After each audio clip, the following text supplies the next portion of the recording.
உங்களுக்கு நிம்மதி உண்டாகுவதாக. தேவனுடைய இரக்கங்கள் அதிகமாவதாக. தேவன் என்ன சொல்றாங்கன்னா, நெகேமியா 2:20, பரலோகத்தின் தேவனானவர் எங்களுக்கு காரியத்தை கைகூடி வர பண்ணுவார்.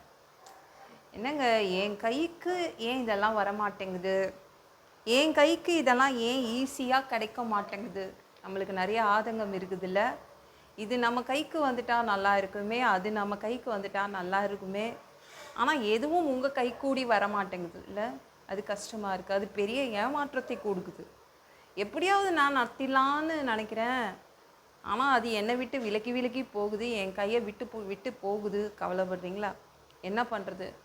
முக்கியமானது ஒன்று நான் உங்கள்கிட்ட சொல்ல விரும்புகிறேன். நம்மளுக்கு ஏதாவது வல்லமை இருக்கா? மனிதர்களுக்கு ஏதாவது பவர் இருக்கா, சக்தி இருக்கா? இல்லை, எதுவும் இல்லை. எந்த ஒரு மனிதனுக்கும் வல்லமை கிடையாது. ஆனால் தேவனுக்கு வல்லமை இருக்குது. எக்கச்சக்க அதிகமான பவர் அவர் வச்சிருக்காரு. சரிங்களா? அப்பனா தேவன் உதவி செய்து கைகூடி வர பண்ணுவார். அவரால் முடியும். அவருக்கு வல்லமை இருக்கு. அதனால உங்களுக்கு எல்லாம் கைகூடி வரும். எதெல்லாம் உங்கள் கைக்கு எட்டலை அப்படின்னு நினைக்கிறீங்களோ அதெல்லாம் அவர் கைகூடி வர பண்ணிடுவார். அப்போ யார்கிட்ட போகணும்? தேவன்கிட்ட தான் போய் நிற்கணும். நகோமி இருக்காங்கள, அவங்க ரொம்ப நல்லவங்க.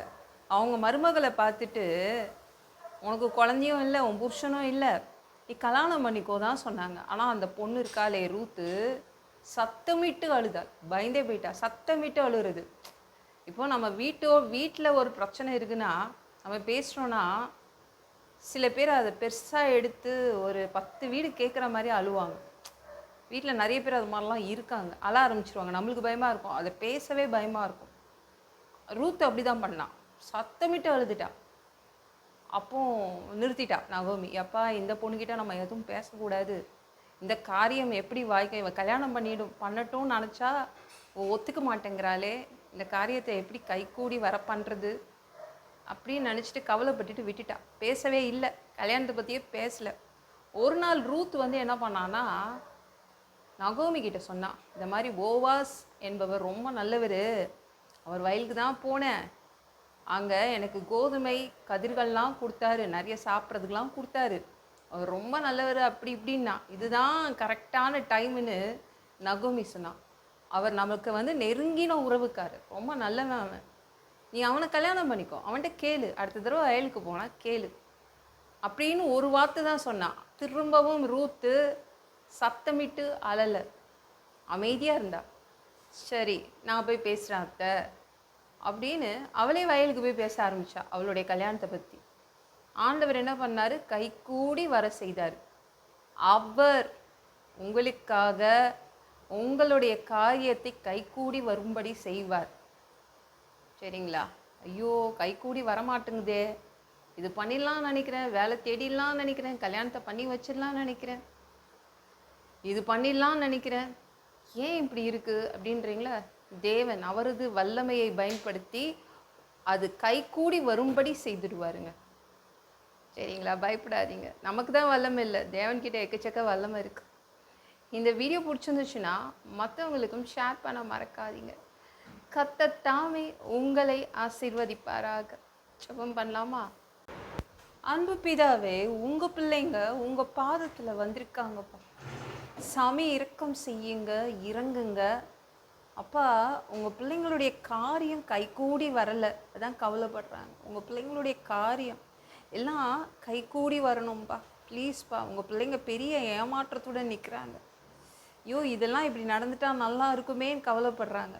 நீங்கள் உங்கள் பிள்ளைங்களுடைய காரியம் கைகூடி வருவதற்கு உதவி செய்கிறீங்க. நீங்கள் வல்லமை உள்ள தேவன். மனிதர்களுக்கு வல்லமை கிடையாது, எங்களுக்கு வல்லமை கிடையாது, உங்களுக்கு வல்லமை இருக்கு. நீங்கள் அவங்களுக்கு அவங்க காரியத்தை, விரும்புகிற காரியத்தை கைகூடி வரும்படி உதவி செய்வீங்க. நன்றியப்பா. எல்லாம் பொல்லாத பிசாசுகள், ஏவல்கள், மந்திரங்கள், தற்கொலை ஆவிகள், பயத்தின் ஆவிகள், பலவீனப்படுத்துகின்ற ஆவிகள் எல்லாம் இயேசு என்ற பெயரினை கொண்டு துரத்துகிறேன். ஓடிப்போ. உங்கள் பிள்ளைங்களை ரத்த கோட்டிக்குள் மறைச்சிக்கோங்க. பரிசுத்த ஆவியால் நிரப்புங்க. ஞான ஸ்நானம் எடுக்கணும். ரட்சிப்பீராக.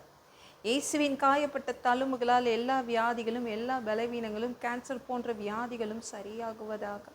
மரணப்படுக்கைகள் சரியாகுவதாக. பரம்பரை வியாதிகள் சரியாகுவதாக. ஒரு மனிதனாக பிறந்தா ஜீவ புஸ்தகத்தில் பேர் இருக்கணும். அப்படி இல்லைன்னா அந்த மனுஷனை பிடிச்சி நீங்கள் நரகத்தில் தள்ளிடுவீங்க. தீ எரிகிற இடத்துல எப்படி போய் வாழ்கிறது? பரலோகத்துக்கு வர்றதுக்கு தான்ப்பா ஆசைப்படுறோம். அடிச்சு உதச்சி திருத்தி எங்களை பரலோகத்துக்கே அனுப்பிடுங்க. கழுவப்படாத பாவங்கள் எங்ககிட்ட இருந்துச்சுன்னா உங்கள் திரு ரத்தத்தை கொண்டு கழுவி எங்களை பரலோகத்துக்கே அனுப்பிடுங்க. எந்த ஒரு இமைப்பொழுது நீங்கள் வருவீங்கன்னு இயேசுவை வணங்கி வணங்கி காத்துட்ருக்கோம். பரிசுத்தமாக வாழ்ந்து வாழ்ந்து காத்துட்ருக்கோம். அந்த ஒரு இமைப்பொழுதில் உங்களுக்கு ஒப்பான உடம்பு எங்களுக்கு கொடுக்கப்படும். அதை பெற்றுக்கொண்டு மதியவானத்தில் உங்களை சந்திக்க வருவோம். அந்த தருணத்தை நாங்கள் இழந்துடக்கூடாதுப்பா சாமி. பரிசுத்தமாக வாழ்கிறது ஒரு மனிதனால் கூடாத விஷயம். அதற்கும் உதவி கேட்டு வந்து நிற்கிறோம். 7 வருடம் அந்த கிறிஸ்து ஆட்சியில் விட்டுட்டு போயிடாதீங்க. பிசாசு நடத்தும் ஆட்சியில் விட்டுட்டு போயிடாதீங்க அப்பா. 1000 வருடம் இந்த பூமியில் வந்து ஆட்சி செய்வதற்காக வருவீங்க. அந்த ஆட்சியை பார்க்க ஆசைப்படுறோம். எல்லாவற்றையும் ஒப்பு கொடுக்குறேன். இயேசுவின் மூலம் ஜெபம் கேளும் பிதாவே. ஆமென். நாளைக்கு பார்க்கலாம்.